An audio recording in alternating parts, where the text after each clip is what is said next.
Olá, satisfação em ter você aqui para mais uma videoaula. E nessa videoaula estarei explicando sobre relevo. Vamos lá, preste atenção, acompanhe comigo.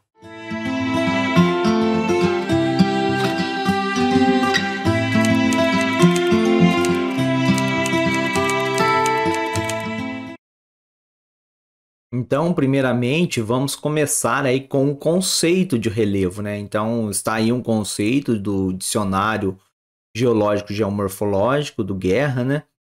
E olha só, então existe, né, uma diversidade de aspectos da superfície, como ela se apresenta. Então tem locais aí, né, com desnivelamento, né, da topografia, os acidentes, acidentes geográficos. E aí tem formas, desde micro-relevo, meso-relevo e até macro-formas, né, macro-relevo.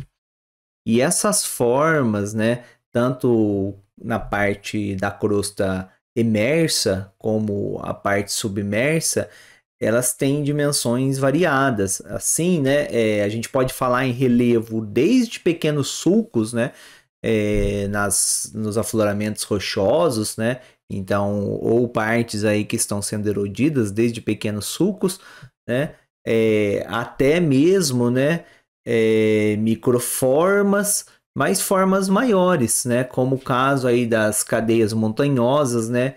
Formadas aí por dobramentos modernos. Então você tem essa diversidade, né? No caso aí na crosta terrestre, na parte superficial, e essa diversidade é chamada aí de relevo. Agora eu queria mostrar para vocês na sequência, né, um mapa que a gente vai ver, um planisfério do mundo aí, né, planisfério mundi sobre as altitudes. Então, um mapa mundo físico. E aí tá nesse momento vocês estão vendo aí a legenda das cores referentes à altitude. Então, os locais mais altos no mapa a seguir estão aí com as cores saindo, né? Então, o zero do nível do mar, o verde escuro, e indo para um verde claro, amarelo, depois um laranja e um laranja escuro, até essa cor mais roxa sobre altitudes maiores. E locais com abaixo do nível do mar, com esses tons de azul vindo do azul mais claro para o azul mais escuro. Então vocês percebem aí, né, esse mapa, que é o planisfério físico do mundo, mostra a diversidade, como a crosta se apresenta, né, com desnivelamento, a parte superficial. Então se vê desde locais aí que estão destacados com áreas montanhosas, né, e áreas aí bem mais baixas, né, próximo ao nível do mar, né, que configuram também muitas vezes aí áreas de planície. Então, o que forma o relevo, né? Vamos pensar aí como que ele é formado, né? Ele é uma combinação aí de processos internos da Terra e também a atuação aí de agentes externos. Então, é essa combinação entre agentes endógenos, pensa aí, do interior, com a combinação com agentes exógenos, então agentes, né, externos aí à crosta. Então, se no momento lá a rocha, né, a crosta, a parte dela estava vamos dizer assim, estava abaixo da superfície, né? Quando ela está aflorada, ela vai ter a atuação dos agentes externos. Então, o relevo, né, que é a parte superficial da crosta, ela é o que? Ela é produto tanto da parte interna, né, movimentos internos da Terra, como a atuação externa, de modo aí a esculpir, né, o relevo. Então, pensando aí em agentes endógenos, né, no interior da Terra existem vários processos aí, né, com trocas de energia. E esses processos, por exemplo, né, você tem as questões das placas tectônicas, ou elas se afastando, ou elas se encontrando, e isso muda o relevo, né? Vai caracterizar o relevo. Você tem também terremotos ou abalos sísmicos, né? Depende aí o local, né, que está ocorrendo. movimentos do manto, né, transferindo aí, vindo material do interior da Terra, como magma, né, às vezes extravasando ou às vezes, né, ficando no interior de camadas. E isso, né, vai gerando aí, né, esses movimentos internos, então geram falhamentos, né, rupturas, geram também dobramentos, que aí os movimentos de encontro de placa, né, vai dobrando as formas. Tem casos também de movimentos bem mais lento ainda, né, na escala de tempo geológica, que é movimentos epirogenético, de soerguimento, de grandes blocos aí, né, de placas tectônicas, grandes blocos interiores. Então você tem esse processo de soerguimento, tem também processo de rebaixamento, né, que aí o rebaixamento é a subsidência, né. Então tem esses processos que vão caracterizar aí por forças endógenas. Então pensando em forças do interior da Terra.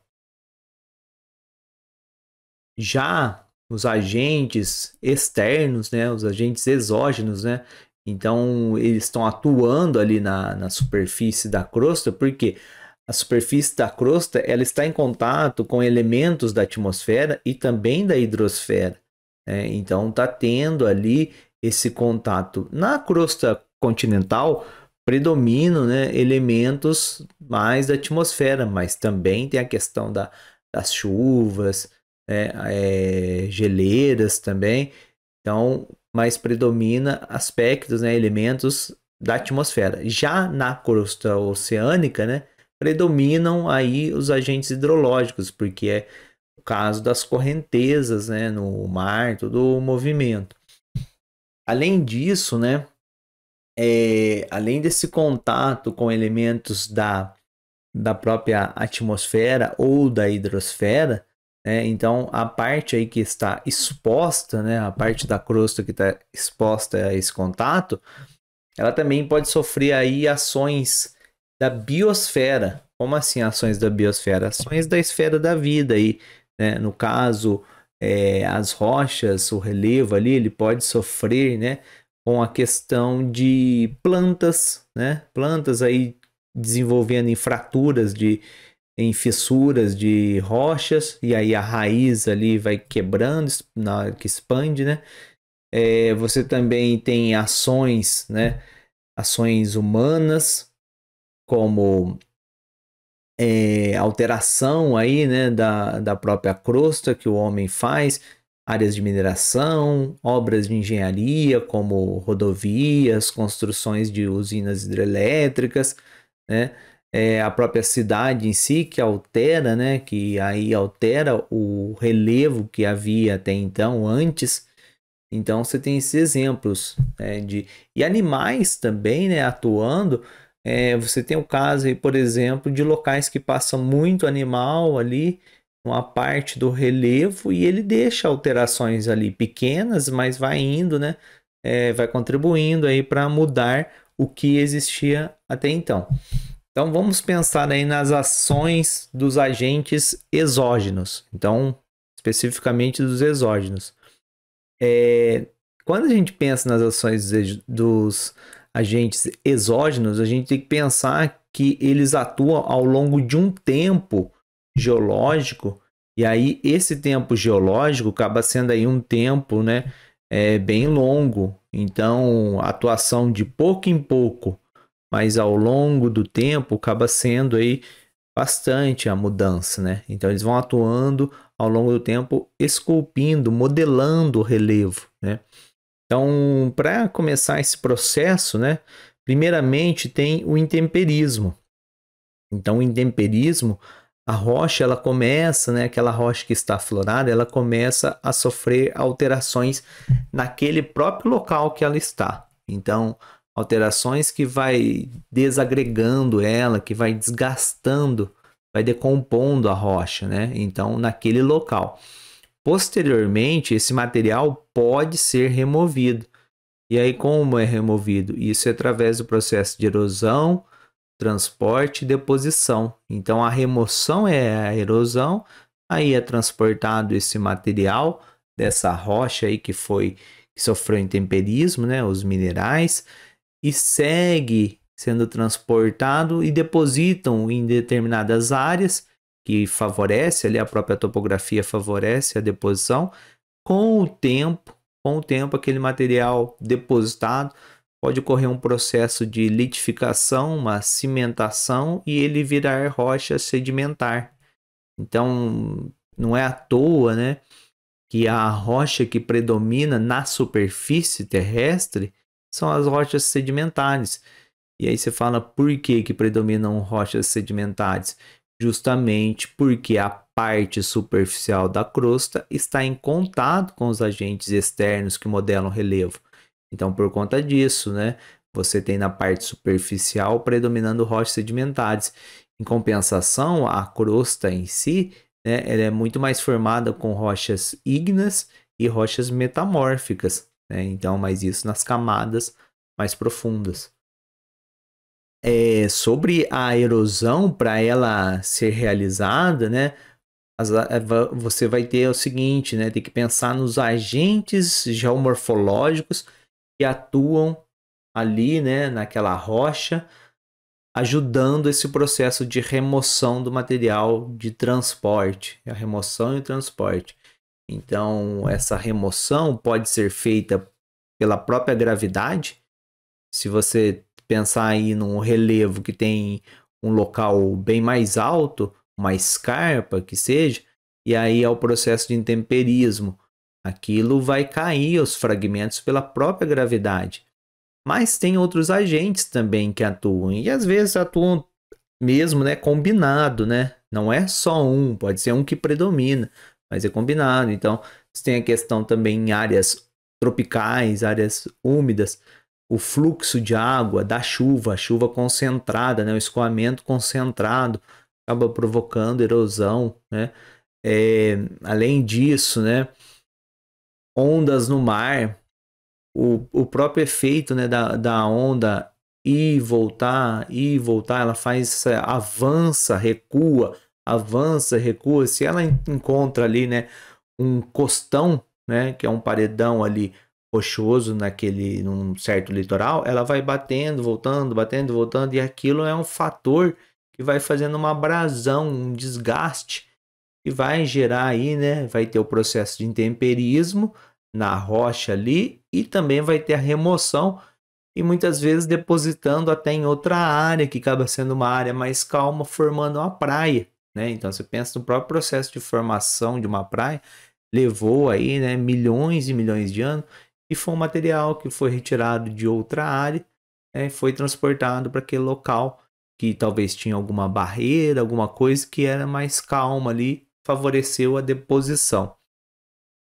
Além disso, né, outros agentes, né, o vento, principalmente em locais de deserto, né, deserto quente, né, no caso, você tem muita área para vento, né, muita área disponível ali para formar o vento, e o vento pegando materiais da própria área ali que ele vai passando, ele pegando grãos de areia, né, e esses grãos com certos minerais que acabam batendo, encontrando talvez um paredão rochoso em certo local, vai batendo, mas ao longo de milhões de anos acaba tendo um efeito abrasivo, né, e acaba tendo aí um processo de erosão eólica.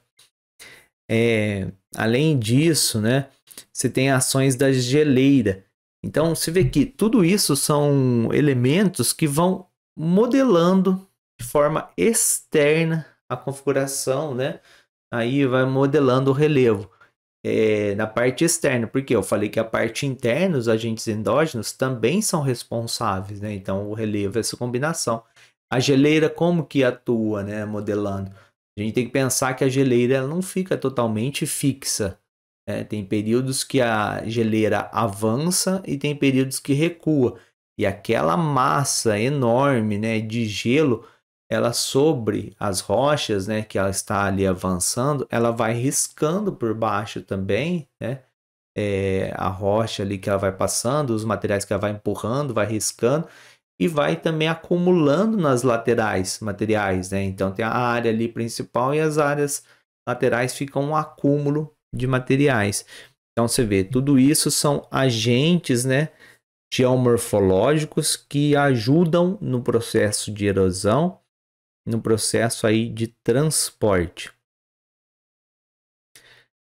Então, pensando, né, aí num esqueminha mais tranquilo, é mais fácil para o entendimento, a gente tem que pensar assim, tem uma forma de relevo primeiro, né, uma forma 1 aí, relevo 1, e ele acaba perdendo materiais.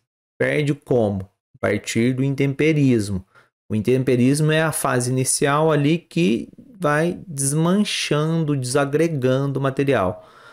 Só que até então ele estando ali, né, não continuou todo o processo, mas se há remoção, então começa a deixar marcas ali naquele relevo 1, né? Então aquele relevo 1 perdeu o material que foi removido, né? Aí a erosão atuando, teve o transporte e depositou em uma outra área, formando que fazendo uma sedimentação, dando característica, né, a uma forma 2 aí de relevo, aquela que recebe. Então você tem uma forma alterada e uma forma aí que recebeu, né, esse material. Exemplo disso, né, essa imagem aqui, né, esse esquema que você vê ali, é uma área que está atuando o intemperismo e a erosão, é uma área ali que está sendo a área matriz de sedimentos ali, de materiais, né? Aí teve o transporte. No transporte mesmo já existiu áreas de deposição ali naquela região que parece ser uma planície indo em direção ao litoral, né? Uma área bem mais plana que aquele entorno. Então houve uma deposição ali ao longo do rio, né? Que está levando. E depois, quando chegou, né, na área mais baixa em si, foi depositando também no geral, né, o material ali foi soterrando, e com o tempo, né, esse material soterrado pode ter aí, né, a diagênese, que é a formação de rocha sedimentar. Mas aí precisa de pressão, né, uma pressão ali, o peso e elementos que vão cimentar aquela rocha ali, vai agregar, vai a pressão apertando e transformando aquele material que é produto do intemperismo em uma nova rocha. Então, né, o conceito de intemperismo, vamos lá, ó. Um conjunto de processos mecânicos, pode ser, né, químicos e biológicos. Então, ora você vai ter que predomina o intemperismo físico ou mecânico, ora o químico. E o biológico vai estar sempre acompanhado desses dois. Então, esses processos físicos, né, e químicos, eles vão estar aí, né, levando à desintegração, decomposição das rochas. Então, a gente tem que pensar dessa forma. Intemperismo, um processo dinâmico, então, que está atuando aí desde que a rocha está aflorada na superfície, né, da crosta, desde o momento que ela está aflorada na superfície da crosta ou está muito próxima. Por quê? Porque a gente também tem que pensar que existe a água infiltrando, né, infiltrando aí em camadas de solo e também interagindo ali, realizando o intemperismo, que a gente vai até ver exemplo mais para frente, no próprio solo, e remove o material, e depois aí você tem uma forma ali de rocha que houve aquele trabalho, né, antes. Então o intemperismo é um processo dinâmico. E aí, né, sobre os tipos de intemperismo. Os tipos básicos é o físico e o químico, tá? Físico também chamado de intemperismo mecânico, né, e o intemperismo químico. Mas esses intemperismos, eles podem ter aí a ajuda de elementos biológicos. Então você pode ter um intemperismo físico biológico e o químico biológico, né? Então com a ação. Mas o predominante aí, o nome principal é físico e o intemperismo químico. Bom, falando do intemperismo físico em si, né? Ele é um intemperismo, então, que a rocha vai se desagregar sem ocorrer alterações nos minérios que compõem a rocha. Então não tem, né, alteração nos minerais. Em locais que o clima é seco, né, e que tem uma variação térmica muito grande, né? Como assim? Por exemplo, desertos quentes, que de dia é quente e seco, e de noite é frio, né, e continua seco.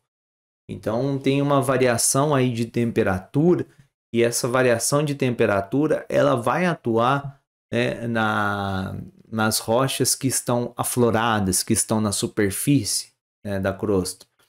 Porque a rocha, quando recebeu o calor, ela expande, né, e depois, quando ela esfria, ela contrai. Mas isso é um processo ao longo de muito tempo, né? Então, com isso, vai tendo fragmentação.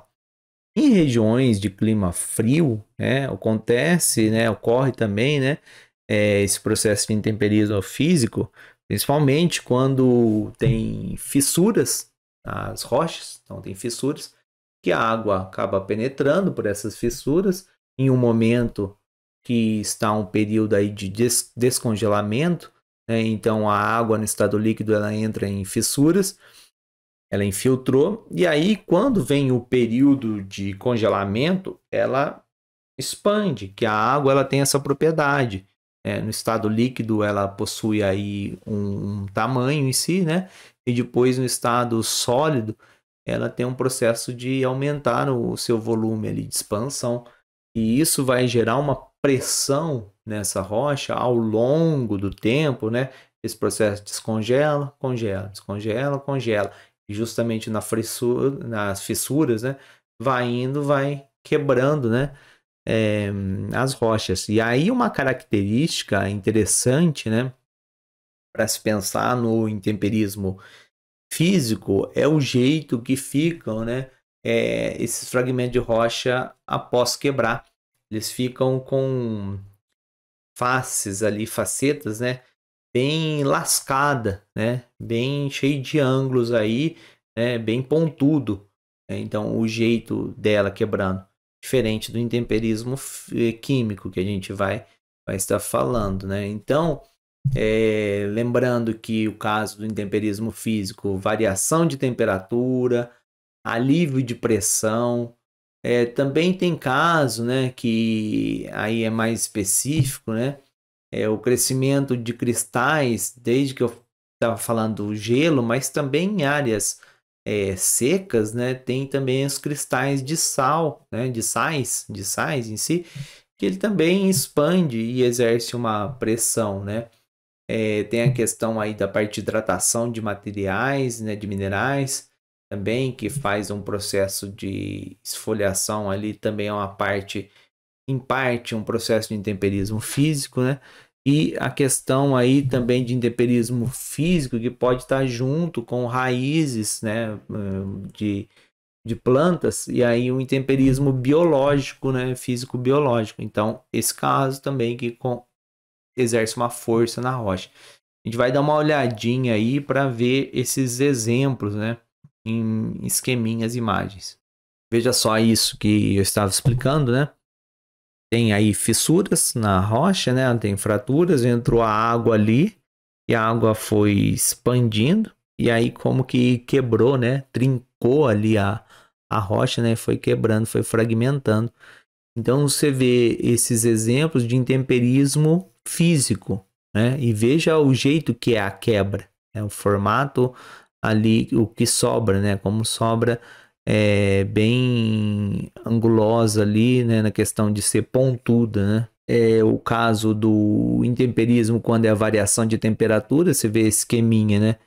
Que na parte da manhã a temperatura de um modo e na parte da tarde a temperatura, né, já numa outra parte da rocha. Então você tem de manhã uma área da rocha estava ali com calor maior, né, em compensação a outra área estava mais fresca e à tarde, né, a temperatura mudando para outra área que ficou mais exposta e aquela outra área mais fria. Então essa alteração ao longo dos dias, né, vai gerando aí também quebras, né, no caso aí por conta da amplitude térmica. Exemplo das áreas de intemperismo físico relacionado à infiltração de água e ao gelo, né? Outro exemplo aqui, né? E aí percebam como que é o produto, né? Como que se forma ali a quebra, né? A fragmentação e como que fica.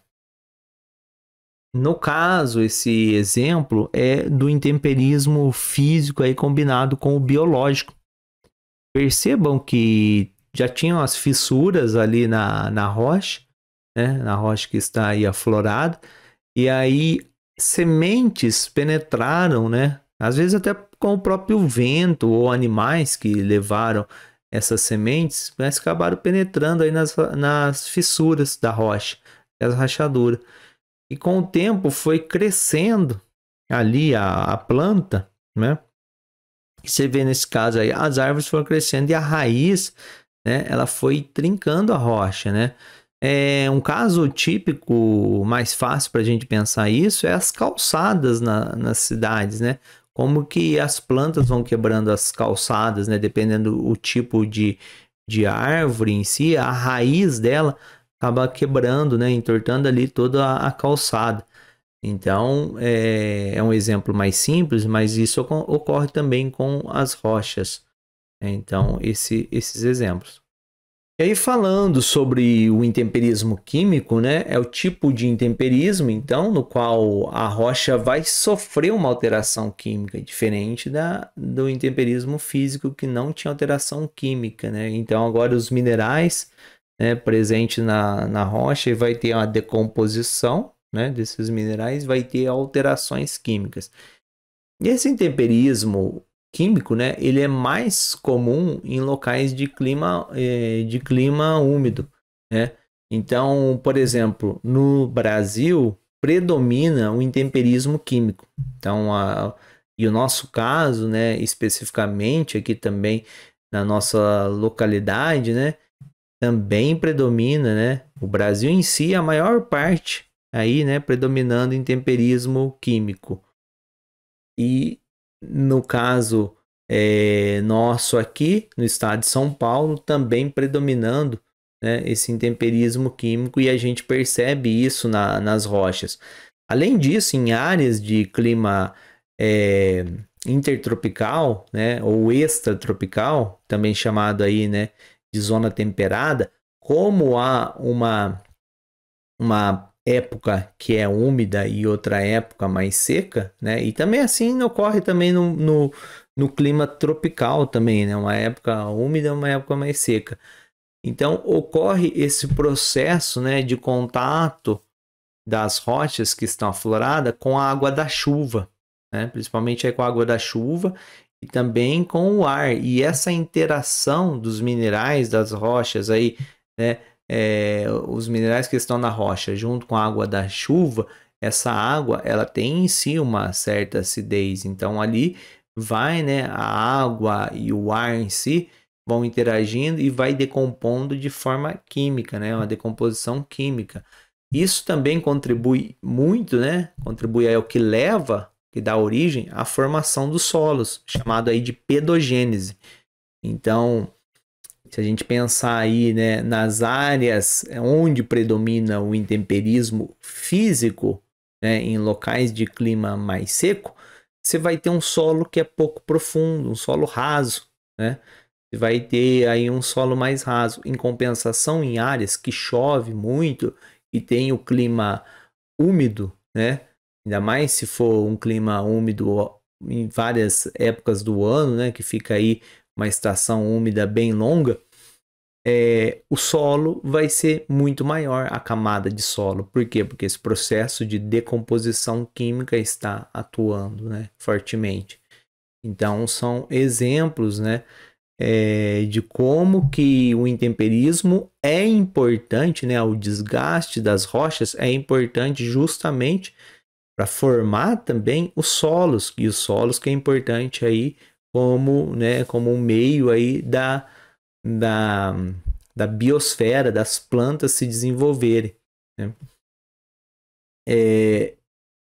As rochas sobre o intemperismo químico, né, elas vão ter um formato mais arredondado. Então, diferente do caso do intemperismo físico, que fica, né, mais cheio de de pontas, né? Mais cheio de pontas, mais angulosa, né? Esse formato mais lascado. No caso do intemperismo químico, será mais arredondado. Então, no processo de intemperismo químico, nem a gente não vai especificar tudo, né? Mesmo porque aí alongaria demais, mas o principal elemento é a água aí, né? Principalmente a água da chuva, né? Que ela tem aí, né, uma leve acidez, tem gás carbônico, né? E acaba aí, né, fazendo reações químicas. Reações como, por exemplo, pode haver caso de oxidação, tem caso de redução também, hidrólise, né? Hidratação. Tem caso, dependendo o tipo de rocha, né? Você tem o caso da dissolução, como é o exemplo em locais com calcário, áreas aí, né, do relevo kárstico, né, o relevo que tem calcário, formação até de cavernas, né, e também além disso, né, há também a atuação do intemperismo químico-biológico através de ação das plantas e animais ali, né, aumentando a acidez da água infiltrada. Então, são exemplos, né, de intemperismo químico. Agora a gente vai ver, né, exemplos aí desse intemperismo químico, a gente vai ver exemplos de esfoliação esferoidal, né, acontecendo aí com a ação da água que foi infiltrando, né, no material e alterando. Olha só esse exemplo, né. Tem aí, pensa nesse esqueminha antes, né, o esqueminha aí que está do lado, a rocha como se fosse um cubo. Que ocorre? A água vai atuando, né? Vai atuando ali naquele cubo e formando um formato arredondado, né? Como se fosse uma esfera. Veja essa fotografia, né? De um local que tem aí um afloramento rochoso e nesse afloramento rochoso, né? Foi tendo um trabalho ali da água, né, esse intemperismo químico que foi arredondando a forma. Então é um afloramento rochoso, mas a rocha em si, né, esse afloramento rochoso, ele não, a rocha ali matriz não é toda homogênea, toda igual, e os locais com menor menor força, ou seja, com a maior fraqueza, acabaram sendo carreados aí, levados, dissolvidos e dando esse formato arredondado.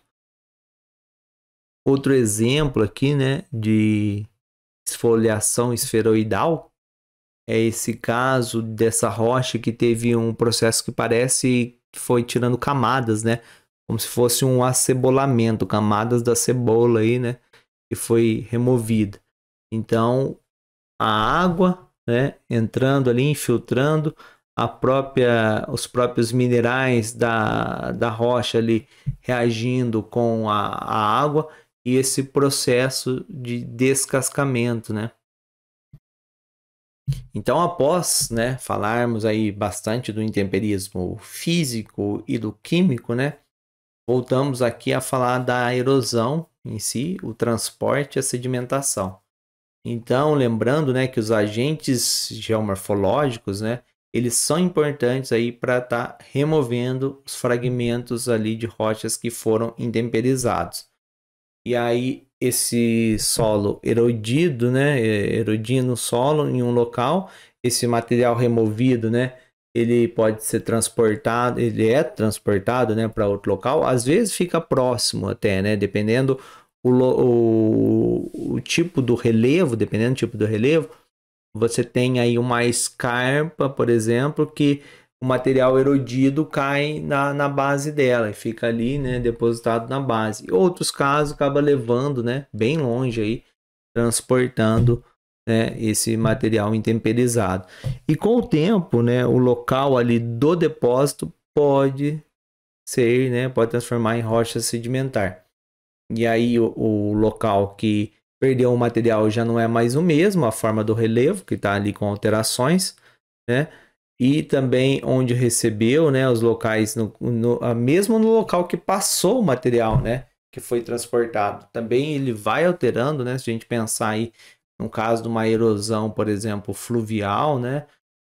Os rios ali, eles vão alterando o seu leito pelo material que está sendo arrastado ali, e aí acaba apresentando modificações no relevo. Pensando em tipos de erosão, né? Os tipos específicos aí, né? São erosão pluvial, da água da chuva, né? Então, a água da chuva, principalmente, se a gente pensar aí em locais que o escoamento da água da chuva ele não é difuso, ele acaba sendo escoamento concentrado. Então, você tem aí erosão, né? Provocada pelo escoamento concentrado da água da chuva, forma em certos locais, né? Aqueles rasgos, né, por conta da água mesmo levando, né, a água ali levando o material. A erosão fluvial é a erosão no trajeto do rio. Então o rio ele vai realizando, né, ele é um agente aí geomorfológico que altera o relevo, porque no próprio processo dele, né, de transportar ali a água tem outros materiais, né? Então ele vai fazendo um trabalho ali no trajeto dele. Principalmente se percebe assim que rios que tem muita turbidez, a água, né, uma água muito barrenta, esse rio está fazendo um trabalho erosivo, né, muito maior que certos rios que a água está mais cristalina, mais limpa, porque esses outros talvez já chegaram a um perfil de equilíbrio, né? Tem tipo de erosão marinha, então a onda do mar indo e voltando, né? Avançando, recuando, leva aí, né, ao processo da erosão marinha, ou também, né, chamada aí de abrasão marinha. A erosão eólica, inclusive essa imagem aqui do fundo, né, dá para perceber que é um exemplo de erosão eólica. O vento aí foi levando, né, e abrindo, fazendo esse buraco aí nessa formação, né, parece ser uma formação sedimentar ali que foi erodida. Erosão glacial, o avanço, né, do gelo, recuo do gelo. Erosão causada pelo homem antrópica aí, porque através das práticas agrícolas, dependendo do caso, né, ele acelera o processo de erosão, né? Então, práticas agrícolas, alterações que se faz, né, no relevo, e dependendo do caso, a alteração ali que foi um relevo que ele estava um equilíbrio muito frágil, e aí essa alteração perdeu o equilíbrio. Então, às vezes, o homem mesmo, né, ele fez ali alguma alteração, alguma área que ele fez um talude, colocou ali um barranco, né, deixou uma área de morro mais retilínea, só que em compensação o material não suportou, né, e aí acabou erodindo, acabou levando esse material embora e arrastando, né? A gente pensar casos assim, área de mineração que como teve aqueles acidentes, né, em Minas Gerais, né? O caso de Brumadinho, né? E teve Mariana também, né? Rompeu, né? Barragens nas áreas de mineração. E ali foi um exemplo, né? De erosão antrópica, né? Biológica, ali eu coloquei como um asterisco, porque assim, não é que é uma força assim, né, predominante, mas, né, os próprios animais eles também podem fazer alteração. O caso, por exemplo, de quando você tem grandes grupos de animais pisoteando certas áreas. O caso de fazendas, por exemplo, em áreas de fazenda de pastagem, deixa rastro, né, ali no solo, ali naquelas formas que encontram. E também, né, se pensar mesmo em locais de migração de animais, que passam vários, você tem aí certos locais que é beira de rio, que ali desce muitos animais, acaba, né, quebrando ali, desmanchando parte daquela daquela beira ali, né, onde vai chegar ao rio, né, acaba desbarrancando certas partes, então um processo erosivo. É claro que esses processos erosivos são em escala menor, né? Erosão pluvial, fluvial, a marinha, a eólica e a glacial ocorrem em escalas muito maiores, né? Esses são agentes que estão atuando aí, né, ao longo do tempo geológico, né? Muito mais, né, que a ação antrópica e também que a ação biológica, né, em si. E agora vamos falar, né, das macrounidades de relevo. Então, as macroformas aí, né, de relevo, as macrounidades. Então, basicamente são quatro, né, macrounidades. O Brasil não tem todas, mas o Brasil tem três dessas macrounidades. O Brasil não possui cadeias de montanhas, né? Por quê? Porque essas cadeias de montanhas são relacionadas aí a dobramentos modernos. O Brasil tem áreas, né, de serras aí, mas que são relacionadas a dobramentos antigos. Então aí não é considerado, né? Vai entrar na classificação de planaltos. Então tem aí os quatro macrounidades: cadeias de montanhas, planaltos, planícies e depressões, né?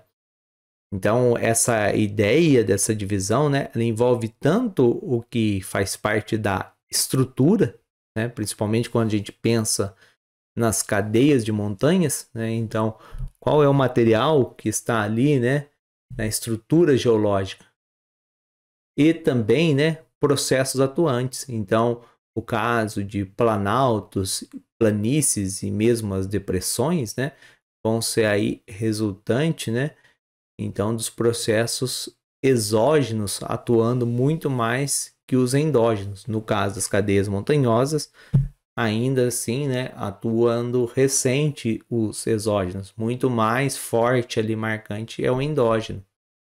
Observando esse mapa da América do Sul, né, a gente vai falar então aí dessas macrounidades. Veja só, as áreas mais elevadas na parte oeste do nosso continente, né, da parte aí, né, da América em si e da parte específica da América do Sul, a parte oeste da América do Sul, ela é mais elevada. Só que é uma área elevada mais estreita, né, que é relacionada aí à Cordilheira dos Andes. E essa formação da Cordilheira dos Andes está relacionada ao movimento de placas tectônicas. A placa sul-americana, ela separa, né? Separa aí da placa africana ali, formando o Oceano Atlântico, né? Então vai separando. E encontra na parte oeste, né? No limite oeste, com a placa Nazca. Então, se no meio do Oceano Atlântico tem o caso da divergência, da separação, na parte oeste, né, da placa sul-americana, ela tem a convergência com a placa Nazca. E aí, por conta dessa convergência, a placa Nazca mergulha abaixo da placa sul-americana e nesse conjunto aí de processos geológicos, a formação aí houve, né, a formação da Cordilheira dos Andes, que são dobramentos modernos, modernos na escala do tempo geológico. Então, esse caso, né? Então a gente tem aqui cadeias montanhosas, vai ter também planícies, planaltos e depressões na América do Sul, no conjunto da América do Sul. Já quando observamos o Brasil não tem essa unidade, né? No caso das cadeias de montanhas, né? Cadeias montanhosas. O Brasil ele possui até algumas localidades, né? Mais elevada, como os picos, né? Então tem o Pico da Neblina e outros picos, né? Mas mesmo assim, né? Não configura aí essas elevações, elas não entram na macrounidade de cadeias de montanha, e sim na macrounidades ali de planaltos. Então, essas áreas ocorrem em planaltos. Então, nesse mapa, a gente percebe aí que o Brasil, né, tem muitas áreas aí com altitude cerca aí de 200 metros até 800 acima do nível do mar, né? Algumas áreas aí de 200 para baixo, né, até o zero do nível do mar, umas planícies, né, umas áreas de planície maior, que a gente vai falar assim, na região amazônica, umas áreas mais baixas, né? A parte costeira é bem estreita, né? As áreas de planície litorânea são mais estreitas. Em compensação, tem muitas áreas, né, de planaltos, né, e também dentro, né, dessas partes de planalto tem situações aí de depressões, né, é um relevo de depressões encaixado em planaltos. Observando então as formas, né, que a gente vai falar ali daquelas macro-unidades, né, a planície é uma área mais baixa ali, que vai ser mais baixa que o entorno e vai ter um processo predominante, que é a sedimentação. O planalto, né, nem sempre deve-se pensar que o planalto ele é um plano alto, né? Esse é um conceito antigo e de certo modo, né, tem limitações, muitas limitações, não é adequado. A planície ela tem uma característica de predomínio de áreas planas, mas o planalto ele pode também ser aí, né, no caso movimentado. Ele pode ter ali, né, elevações, não ser essa ideia de plano e alto, não necessariamente, mesmo porque, né, os mares de morros, né, os mares de morros no interior de São Paulo, Minas Gerais, né, os mares de morros atlânticos, eles são, né, bem com morros aí é bem movimentado e ele é uma área de planalto, né? Então esse é exemplo. As depressões, né, no caso do território brasileiro a gente tem depressão relativa, que é acima do nível do mar. Exemplo de depressão absoluta a gente pode pensar no caso do Mar Morto, né, em Israel e a fronteira com a Jordânia. E o relevo de montanha ali, né, que é o exemplo das cadeias montanhosas de dobramentos modernos. Então vamos falar especificamente dessas 4 macrounidades. As cadeias de montanha, então, né, relembrando, né, são locais aí que têm uma altitude maior, né, mas que o principal elemento que caracteriza essa unidade de relevo foram as forças endógenas, né, as forças do interior da Terra, principalmente, né, o exemplo aí de encontro de placas, né, encontro de placas fazendo, né, os dobramentos. Então, por isso está relacionado também essas unidades de relevo aos chamados dobramentos modernos. Dobramentos modernos, diferente de dobramentos antigos, os dobramentos modernos são mais recentes na história geológica da Terra e, por conta de ser mais recente, teve menos trabalho erosivo, né, que outros dobramentos antigos já teve um trabalho erosivo aí ao longo de milhões de anos, então acabou, né, rebaixando mais essas unidades de relevo. Nas áreas de cadeias montanhosas vai existir então um relevo bastante acidentado, né, com encostas aí bem íngremes, né, locais que tem os rios passando, que o vale é bem profundo, né? Então são esses tipos, né, aí de cadeias montanhosas, unidades de relevo, cadeias montanhosas. Já os planaltos, são aí, eles têm altitude variadas, eles, como eu falei, não dá para a gente pensar que o planalto ele é plano em si, porque ele tem formação aí variada ali, né, o tipo, né, a diferença aí, o que a gente tem que pensar no planalto são locais mais altos ali que o entorno e que predomina o processo erosivo. Então, essa é a definição, predomina aí o processo erosivo. Nos planaltos, né, tem exemplo aí de planalto com morros, né, planaltos que tem serras, aí a serra, ela geralmente ela vai ser mais estreita, né, vai ter ali um alinhamento de topo bem mais estreito, né, e também chapadas. Chapadas é um tipo de planalto em estrutura sedimentar, né, a chapada, que é no caso, um exemplo que se destaca pelo topo. O topo ele é plano. Então, esse exemplo, né, de chapadas, que ocorre bastante na região centro-oeste do Brasil. Formações, então, são formações bem mais antigas que as cadeias montanhosas e que estiveram aí sujeitas à erosão, né, intensa ao longo do tempo. As planícies são justamente os locais que recebem esses materiais que foram, né, retirados aí, intemperizados, né, nas áreas de planaltos ou mesmo, né, em áreas de depressões. Então, esses materiais vão indo para planícies. E os materiais que estão também, né, ocorrendo aí a trabalho de intemperismo nas áreas de cadeias montanhosas. Então, são unidades que predominam o relevo mais plano, né, predomina, porque se locais mais baixos e mais planos que favorecem a deposição de sedimentos.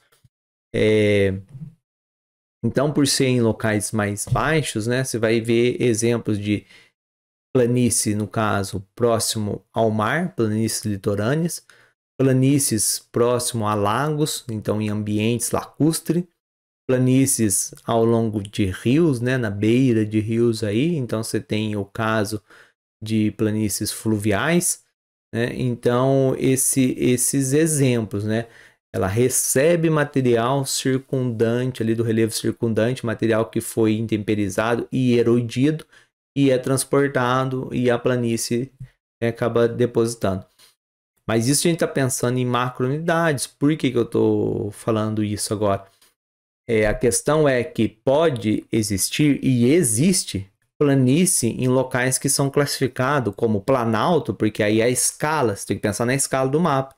Às vezes aquele local, a macrounidade é um planalto, mas nesse planalto tem áreas de deposição ali no interior dele, né? Então você tem casos ali, né, de áreas de deposição, que nem no próprio Planalto Atlântico, né? Você tem exemplo disso. Então, aí em escala maior, né, pensando, ocorre essas formações também de ter planícies, né? Você fala assim, estou num lugar que é alto, que predomina, né? Então, por exemplo, no Planalto Atlântico, estou andando em um local que seja, Campos do Jordão, e aí lá em Campos do Jordão, em alguma área rural, encontrou uma planície ali, pequena que seja, mas encontrou. Pois é possível existir isso, né? Então, e existe de fato, porque aí é localizado. Assim como áreas deprimidas também, encaixadas, né, em certos planaltos. Então, vamos falar agora de depressões. Depressões são unidades do relevo, que a característica está mais abaixo, né, mais baixo que o entorno, que é as formas de relevo do entorno. Então, no caso brasileiro, tem muitas depressões, né, que no entorno são planaltos. Então, aí acaba tendo essa depressão. E aí é chamado de depressão relativa porque tem um conceito de depressão absoluta. E são exemplos, né, de depressões aí que estão abaixo do nível do mar, né? No caso da depressão relativa, ela ainda assim, né, vai predominar o processo de erosão nela, porque ainda assim ela tem saída, né, por rios de materiais. Ela vai saindo ainda esse material. Exemplo de uma depressão, né, no território do estado de São Paulo é a depressão periférica paulista. E aí tem vários municípios nessa área de depressão periférica, né?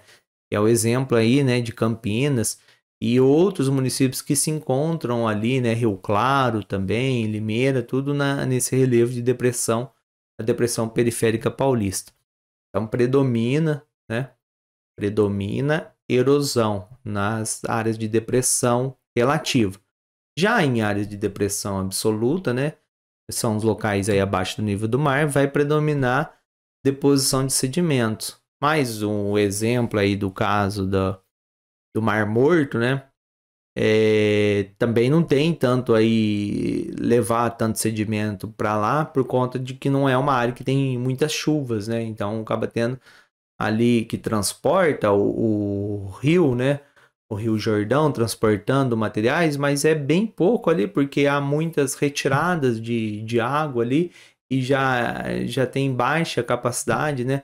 Ali o sistema, o sistema do rio, ele não tem um fluxo tão grande assim, então não carrega tantos materiais, mas há o predomínio, né, de processos aí de deposição.